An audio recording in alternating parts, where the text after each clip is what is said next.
Alright. Yeah, so it's really the peace and order. Okay, so these guys, for me, I believe that they really want their own land, you know, the autonomous region in Mindanao and stuff like that. That's deeply rooted, you know. Just like the Basque in Spain. They got it, you know, the Basque autonomous region. You know, they don't even have like taps there or city halls. No, the Basque got it, you know, it's given to them. But the ETA, the ETA, the death of ETA, it's even in Netflix. I watched it twice. It was beautiful, you know, the way they patched, the way they got into the peace agreement was because of a woman, the wife of a governor that was executed. And the guy that executed her husband, they made a film, and they the wife forgave him, and of course, and all of the other talks that it took them years. I think it happened 2012 or after 2012. That's when it ended finally, the war with ETA. Yeah, they would bomb buildings because they were pissed off. They had their own reasons, you know. And that's, I'm just, you know, trying to compare that to Mindanao. But I think it has to start here, so that, you know, after the storm, you know, I don't know how to explain that. You know, you have to. I think I understand it. Yeah. Yeah, you have to not have to act. Yeah, you have to at act the right time, and then do something about it. I mean, let's not sweep it under the rug. Let's work on it. If they acknowledge it. If people have to die, then what can we do? You know, because that's really part of life. I mean, you know, it's sad to say, but you know, if war happens, you know, it happens because the people don't understand each other and they refuse to understand each other. Like what you were saying, it's really hard for these people to just let it go because, I mean, like in the Middle East, how can you forget if your whole family was bombed? I mean, you're the one that's the only survivor, and you knew that the Americans killed all of them. So that's in your head. One day I'm gonna kill an American, or one day I'm gonna kill this guy from the Philippine government, or one day I'm gonna revenge. Yeah. And that's in your heart, in your soul. And, you know, so the peace and order is, I think, the main thing there. But how much control do you have over that? Me? Yeah. No, not me. I mean, I'm nobody. I rest my case.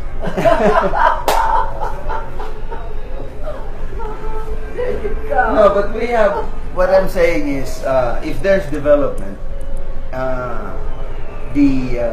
just the other. Excuse me. Just the other. There's a restaurant right next to us. Just past it.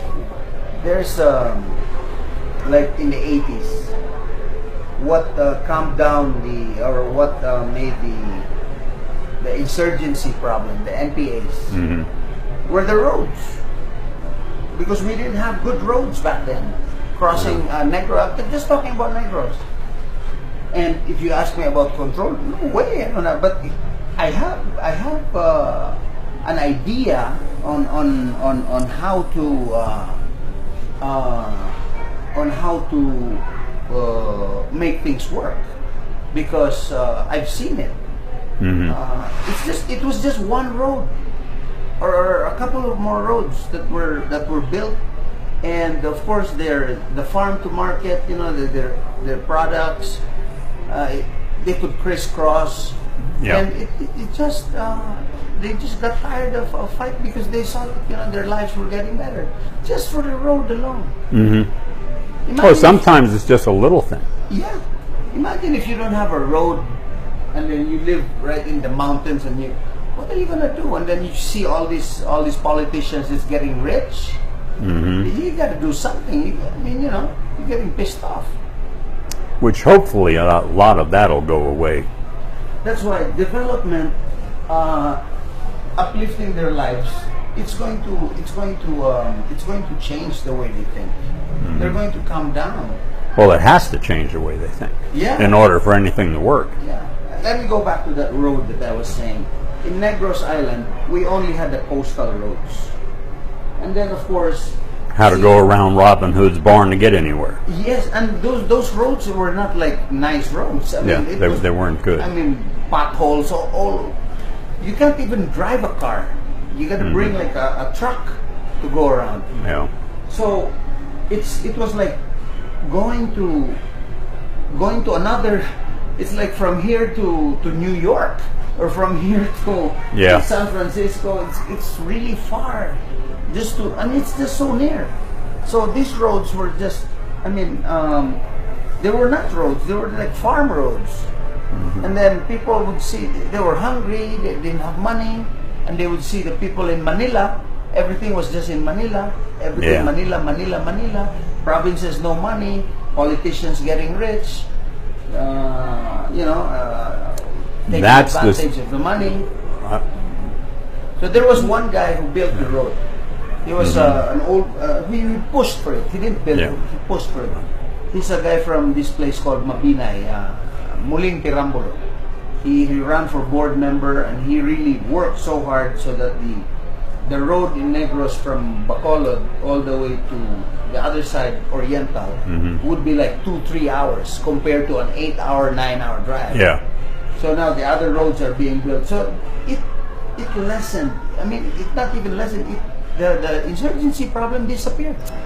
That, I don't want to regress in our conversation, but go back to the employer-employee relationship to where there's unrest there. There's everything for the employer is rosy. It's the pits for the employee. Yeah. You know, you have to neutralize that. Yeah. And for the most part, that huge difference is perception. Yes. Now, yes, you've got the CEO that's making $12.8 million or something. Oh. That's wrong. Yeah. But, you know, it's... but when you get down to the smaller scale, a smaller business, they see that millionaire, billionaire CEO, they put down in their small world, their CEO, they look at him with the same resentment. Whereas he is nowhere near like that big CEO with all the money. It's just that's his position relative to them. And that resentment's a hard thing to deal with. The only way you have to do is educate him out of it. Actually, talking about working with, you know, this guy, we work together, or this guy works with me, he doesn't work for me. I connect this to the farm of the Aquinos in Tarlac. When Corazon Aquino became president, she announced in public speech that she was going, because of the land reform, she signed that law, that she was going to give her hacienda, which is like 7,000 hectares or 5,000, as an example. She was going to, you know, spearhead or going to do it first. But what the family did, they did a maneuver. They did a stock option scheme. Yeah. They made their laborers or the people in the farm as stockholders. Yeah. This is like what you were saying about the tribal council with the Indians here. Like we work together, and you're part owners. Or this one's a different. It's not really employer-employee. It's like it's a council that also owns part of the land. Right. But it was just a scheme because these guys were still cutting canes. Yeah. And loading it. They were still laborers because they just owned a minority share. Oh yeah, just a. So of course everybody saw that, but they were able to outmaneuver the Constitution. Yeah. Because of course you're sitting down as president, so I mean, if you ask me, she abused her powers and she didn't do a good job, period. And the whole family included. So now they paid the price. They lost it, and even a few months ago there were killings again in that farm in Hacienda Luisita. So that has to be distributed, or there has to be a development going on. But I'm glad that there's a Subic road that crossed there. It's progressive. That's good. But, you know, what they did was wrong. Period. Of course I went past it. Don't now. You what? I went past it. The restaurant. Oh, So, okay. yeah, we were talking about Okay. the Luisita that was, you know. Oh, yeah. It was out.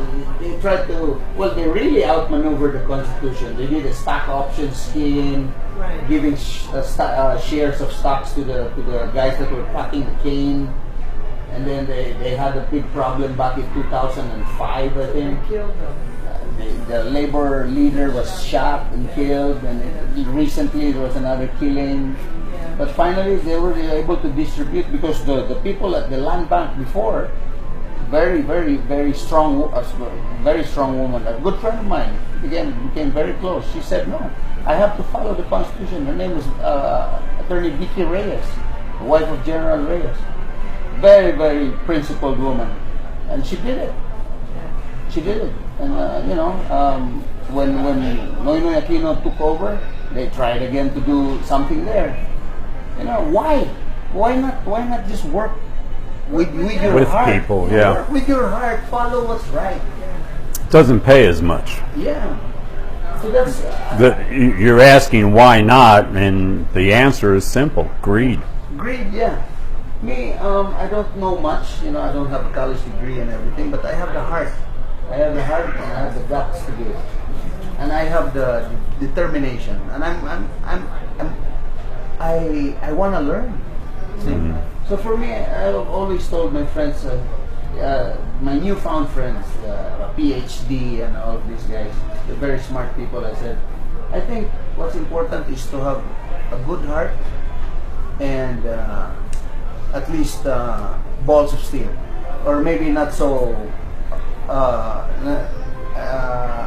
Just guts alone. Yeah. You know? Because brain, you can always ask for help. Exactly.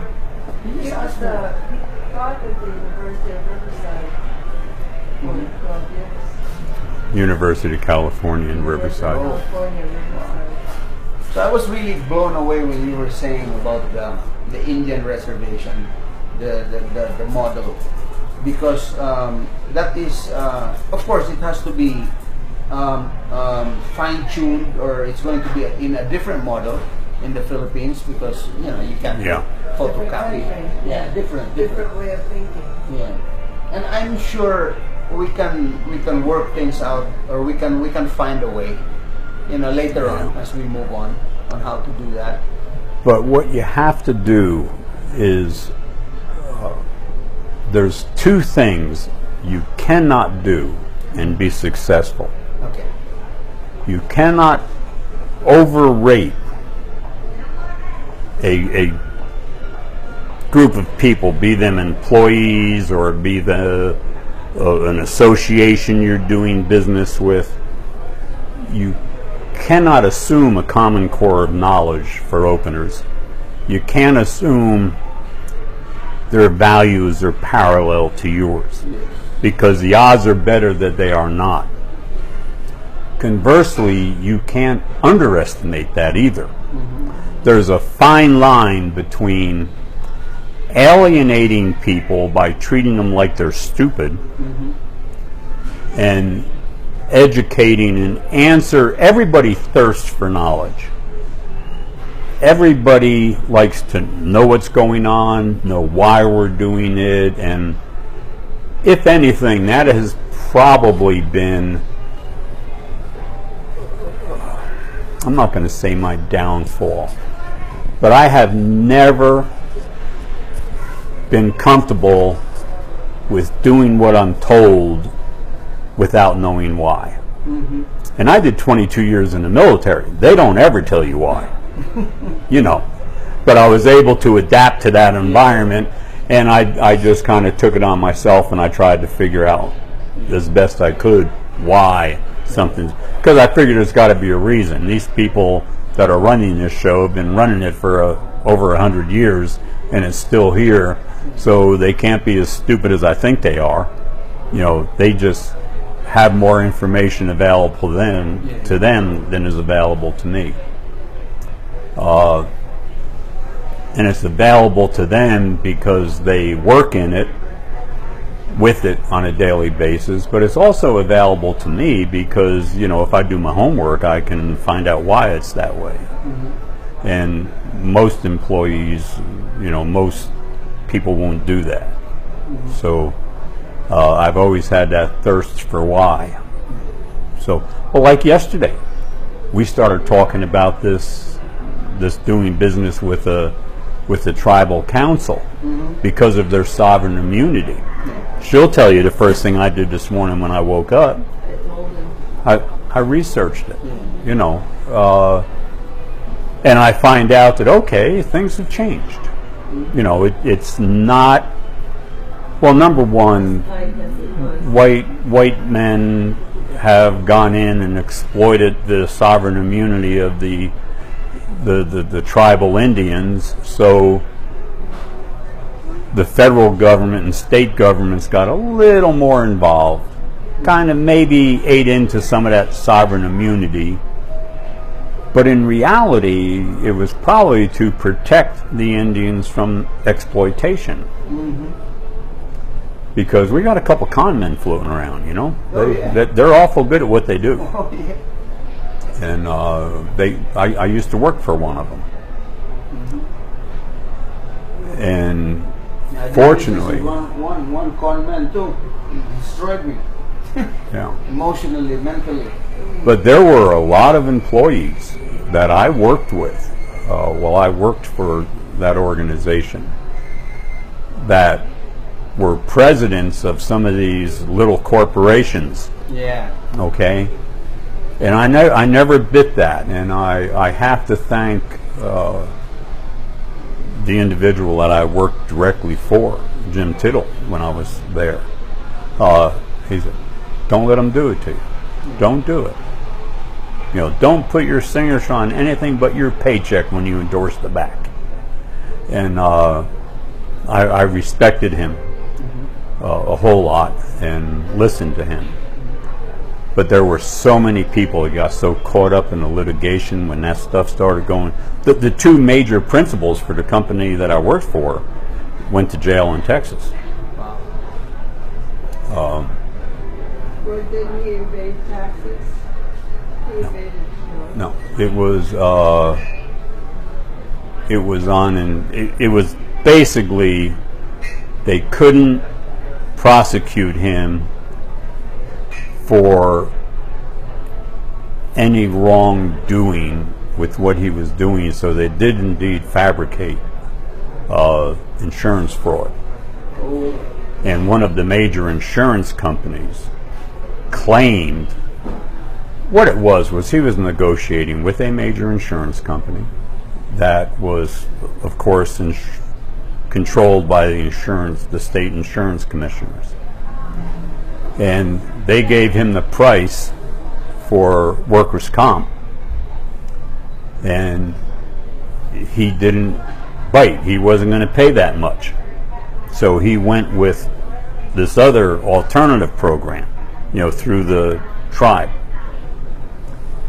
And they went ahead and issued certificates of insurance and everything else, and he never paid premium because he never agreed to accept the insurance, never paid the deposit. But they claimed that was insurance fraud because they were sending certificates of insurance out to the clients. And while no claims were ever claimed on that, they were all paid through the Indian program.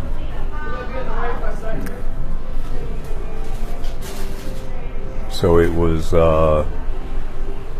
was interesting how they manipulated around that one.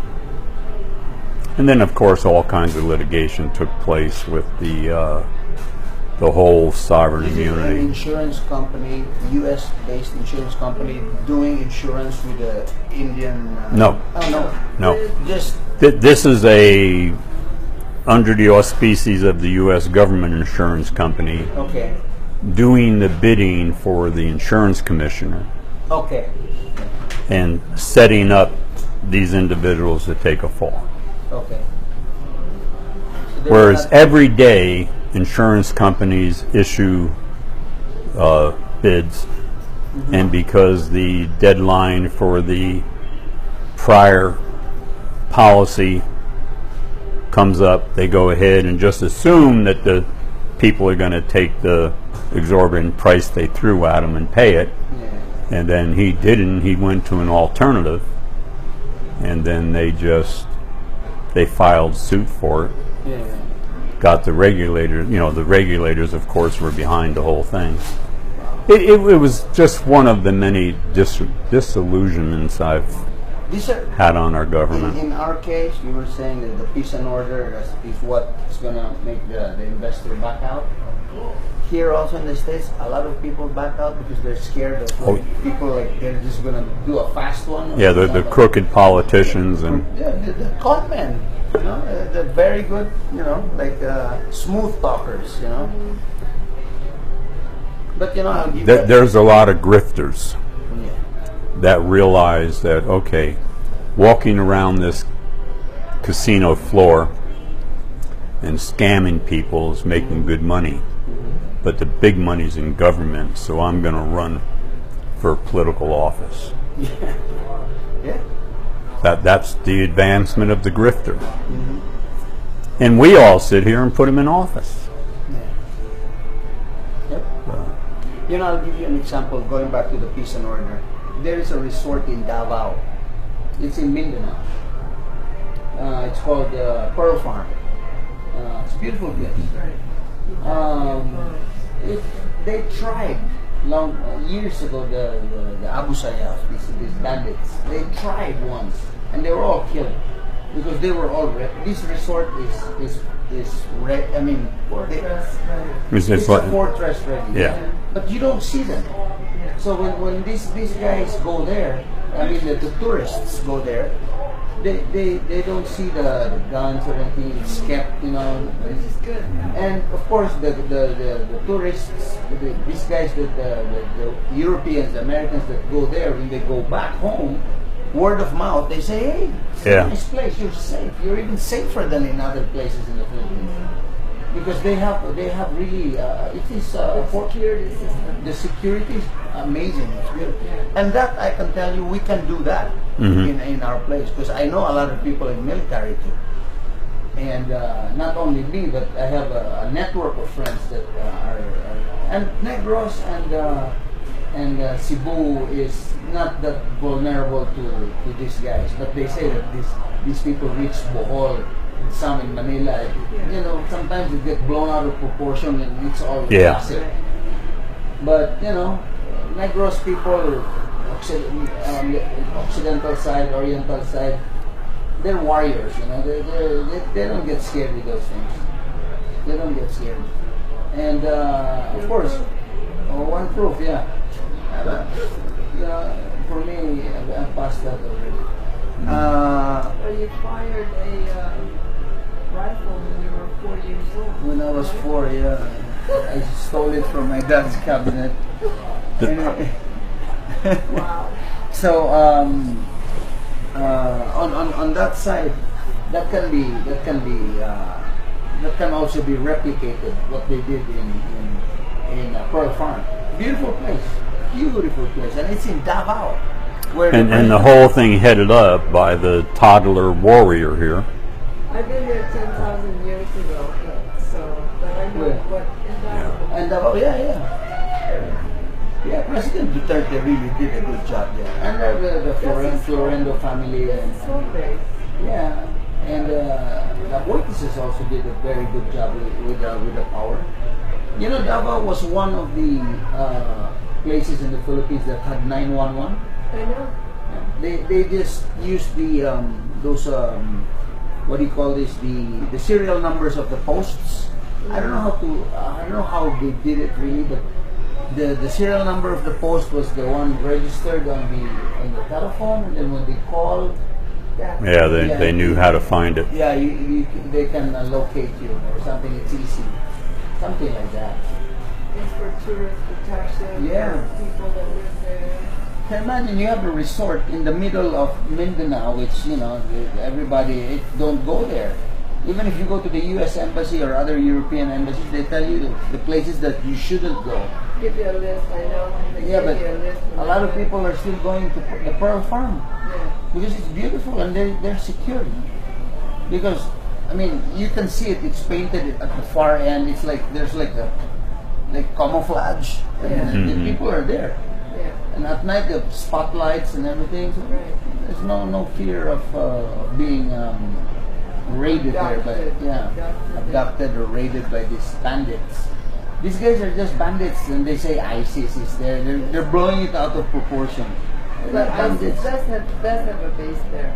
Maybe. Yeah, it's not maybe, they have, because I read about it, and then also before they killed... How about the visiting forces agreement with the U.S. government? Oh, they're there. They're there, right? Yeah. No. In From the US? General Santos. Duterte kicked them all out.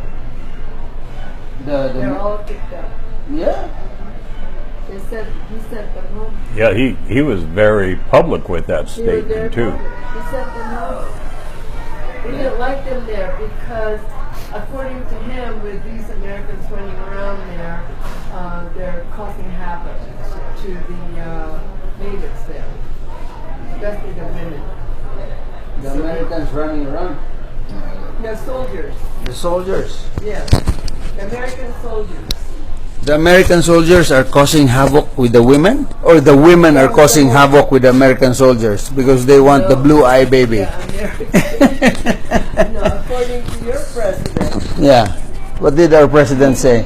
He said that I don't like these guys here. They're running around like they own the country. They're causing havoc here with the natives, and of course the women, but that The wasn't beautiful the whole- Filipina women. That wasn't the whole thing with him. It was just that this Americans, when the people see this uniform, Yeah. they actually fear that uniform. Wow. I didn't hear that. That's what the captain said. Oh, wow. So they're not in General Santos anymore? I think they're still there. He kicked them all out. Oh, yeah? Wow, that's sad. Yeah, that's what I said. I said, he's going to be sorry he did that. Maybe that's the reason why these guys are back. Thank you. There you go. You hit it. Okay. Because wow. when the Americans were there, they were not, Yeah, they were gone. the ISIS were not there at all. Not ISIS, but the Abu Sayyaf. I even called them the Abu Suyok.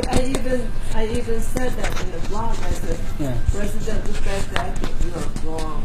He did a big story about this. Well, I didn't know that because I thought the General Santos, because I had this Navy SEAL instructor, my neighbor, and he was based in General Santos. And not only him, I've heard a lot When of... was the last time you saw him? The last time I saw this guy, I barely saw him because I was drinking. No, but I remember 2009. Oh, 2009. they were still there. Yeah, but 2009. He kicked them out in Early 2009. 2016 or 2015. He kicked them out. Oh, wow. I'm surprised you didn't know that. I did not know. You were in.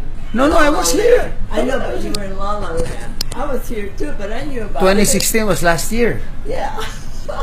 Well, yeah, I was slipping and sliding in Vegas. There you go. Mateo Sica. Wow, I didn't know that. Oh yeah. Because they have a base I there. was upset when he did that. Well, I'm sad to hear that tune right now. Yeah. I said, you're gonna be sorry, President. But Trump and Duterte, they seem to be okay. President Trump? I think they invited Duterte to come visit the White House. And because Duterte was saying that. Or maybe he does not like- President Duterte just did that to get more attention. You know, the Filipino culture, like tampo ba? Yeah. Tampo because this and then, so that, He also was saying that he didn't like the American government getting into their business when they don't know anything about the Philippine business. And I said, This was when Obama was still sitting down. Now. No. Yeah. Trump. Well, Trump is a good negotiator. I love Trump. Yeah, me too. All these on the left side people hate him. Yeah, You know, we all have our own opinions, but right? yeah. This is my new sister since 2015, Elizabeth, Pepe's sister. Now we're vlogging.